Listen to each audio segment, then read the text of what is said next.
Solar flares will kill 99% of the world's inhabitants in the near future. As mankind settles in secure towns, Rock Corporation develops the rudimentary Automata Pilgrim 7000s.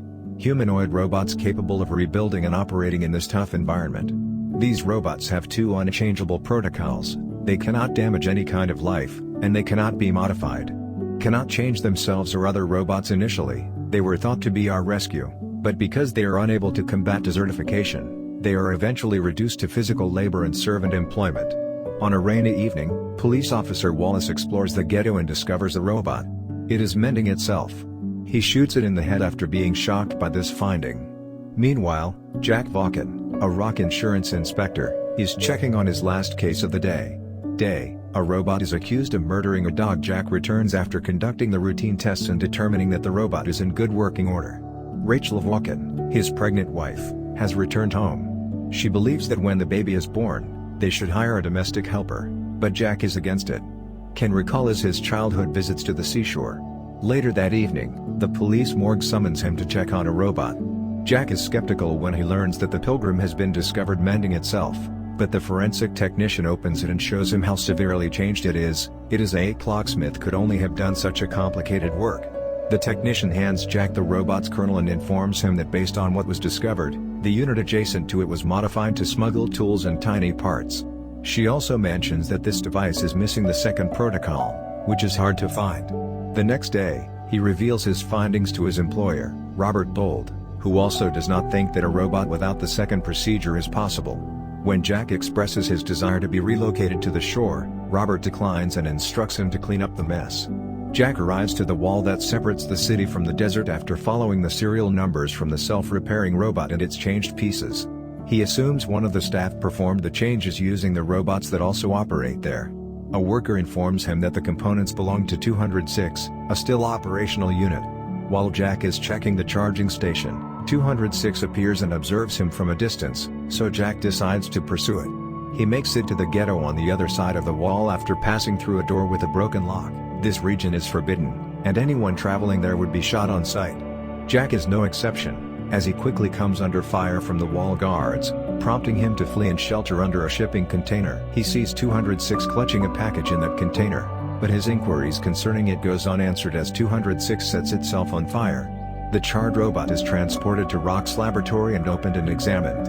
This Pilgrim is likewise smuggling tools and components, but he also possesses a rare nuclear battery capable of powering a robot eternally.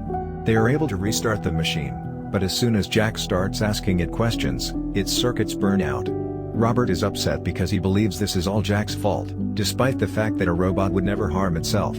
However, he agrees to allow him the transfer provided Jack can demonstrate that a clocksmith is genuinely overriding the second protocol. When he goes home, he informs Rachel about the situation, but she rejects the notion and requests that he leave him alone. Jack decides to go back to the location where the first robot was shot, and while exploring about, he discovers a secret bag with another nuclear battery. The next day, he meets with Wallace and his partner Ellis to question him about what he's seen that day. Wallace agrees to assist Jack in locating the clocksmith in the ghetto in exchange for a portion of the battery's black market revenues. They go to a red light district and encounter Cleo, a robot who has been designed to be intimate with people. She has the ability to cause pain if it is part of her client's desire for pleasure. Wallace, terrified, shoots Cleo and flees the building, where Jack chastises him for his actions. Wallace claims it was done on purpose so that Jack may now wait for Cleo to be brought to the clocksmith and follow them, after which he threatens him with a knife and reminds him that he wants the promised money before departing. Jack keeps to Wallace's plan and follows Cleo's owner to the repair shop. There he encounters Dr. Susan Dupre, who swears she did not modify Cleo. Jack gives her the burnt robot's kernel and promises to give her his nuclear battery if she can figure out who changed it. When he returns home, he sends Robert a report on what he's discovered thus far, but the transmission is intercepted by Rock. The report is delivered to Chief of Security Vernon Conway, who forwards it to CEO Dominic Hawk. Hawk directs Conway to handle it. Moments later, Jack receives two messages, one from Rock advising him that the matter is closed and that he should return the kernel, and the other from Dupre informing him that she has discovered something. Jack visits her in her lab, where he discovers Cleo repairing herself as a result of Dupre combining the shot kernel with hers. Their conversation is abruptly cut short by the appearance of two youngsters who shoot Dupre and pursue Jack through the back door. Outside, he gets into a car, assuming it's his cabbie, but it's Cleo at the wheel. She drives away as another car continues to strike them and even starts firing at them. They eventually make it to the desert, when both automobiles collide with a tangle of stanchions. Jack is injured after the henchmen are slain. Jack regains consciousness in the morning and asks Cleo for assistance. She departs after hearing him. She returns a few hours later, having taken 3 additional modified robots with her. They put Jack in a car seat and pull it through the desert as they traverse it. Jack attempts to command them to return him to the city, to which they answer that it is impossible and that they are heading to a safer location instead. Jack tries to depart on his own because these robots would not obey human directions, but the robots pursue him to protect him because they still have the initial protocol. When Jack goes out again, they reposition him on the chair, feed him worms, and even construct a condenser to collect water for him to drink. Jack sees that the robots have rescued a variety of items from the automobiles, including the nuclear battery. Rachel's water has broken in the city, therefore she is heading to the hospital. Hawk and Conway are chatting to Robert at Rocks, telling him that Jack is too responsible for a fresh wave of changed robots. Robert does not accept this. He believes Jack is still devoted to the firm. Jack asks Cleo for the bag of rescued objects in the desert. He discovers a flare pistol, which he keeps to himself, as well as his pager, which he uses to send a message to Robert before the battery expires. When Robert gets the note, he dispatches Wallace to find Jack. Wallace and Ellis travel to the desert, and Jack notices them from a distance. He fires his flare pistol to mark his location before urging the robots to cease walking, even punching one of them to convince it to halt. The cops quickly apprehend them, but Jack is hit by Wallace as soon as he gets out of the car. When he takes the nuclear battery and hands it over to Ellis, the robots order him to halt, so Wallace begins firing at them. He destroys 2 and is going to shoot Cleo when Jack shoots him with a flare rifle. Ellis becomes terrified and flees in his car, refusing to accompany Jack back to the city.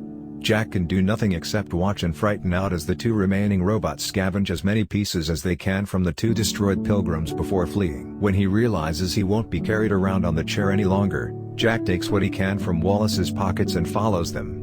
While camping, Jack informs them that he has an extra battery and would offer it to them if they transport him to the city. Cleo says that they will be at their goal tomorrow and he may be able to locate a car there. Meanwhile, Hawk and Conway pay Robert a visit at his house and take him back to Rocks to hear Ellis report. Hawk reveals that the first pilgrim had a quantum brain with no security procedures, but it got too intelligent and no longer required people. The final duty assigned to this unit before it was decommissioned was to program the 2 existing protocols.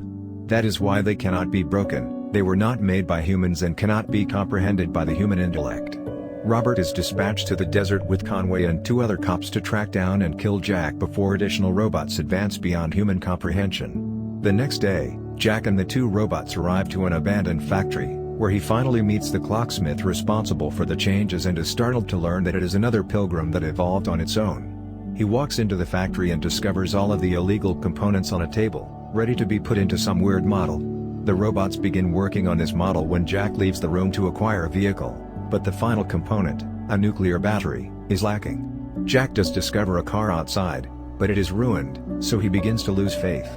He approaches the cliff's brink, evidently contemplating leaping, when the clocksmith robot intervenes. He joins him after some philosophical debate. It admits they desire to visit the radioactive location. Humans are unable to approach them, but one more item is required. Jack comprehends and hands over his nuclear battery. When night falls, Robert's squad discovers Wallace's body and decides to stay until Conway receives a message stating that 2 females would be joining them. A few hours later, another vehicle comes, carrying Rachel and her newborn daughter. Robert is irritated by this and refuses to use Rachel as bait. When Conway prevents him from returning, Robert shoots him in the shoulder and is wounded in response. Jack watches the pilgrims finish their masterpiece after drinking and dancing with Cleo. They give life to an animal-like robot by using the nuclear battery.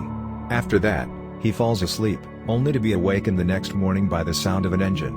Jack takes the automobile to leave after thanking and saying goodbye to the robots that restored it for him. However, he had to stop the car midway to throw up, and it is at this point that he spots scavenging birds flying around, allowing him to locate Robert. He accuses Jack of treason and tells him they have Rachel before dying in his arms.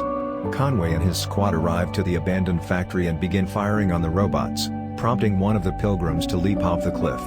When the clocksmith pilgrim refuses to obey, Conway shoots it before recovering its kernel, and he is ready to kill Cleo as well when Jack appears in the automobile.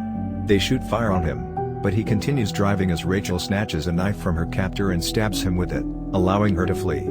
Jack hits two of the guys with the car and shoots a third with a shotgun he obtains from one of the dead before fleeing inside the plant while Conway is distracted by the animal-like robot.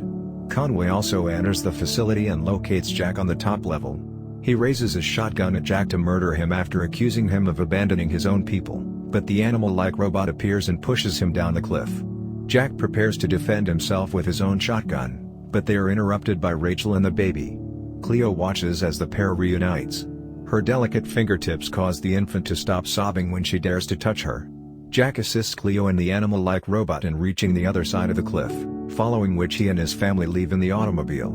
They ultimately reach the coast, where Jack regains hope for a better future.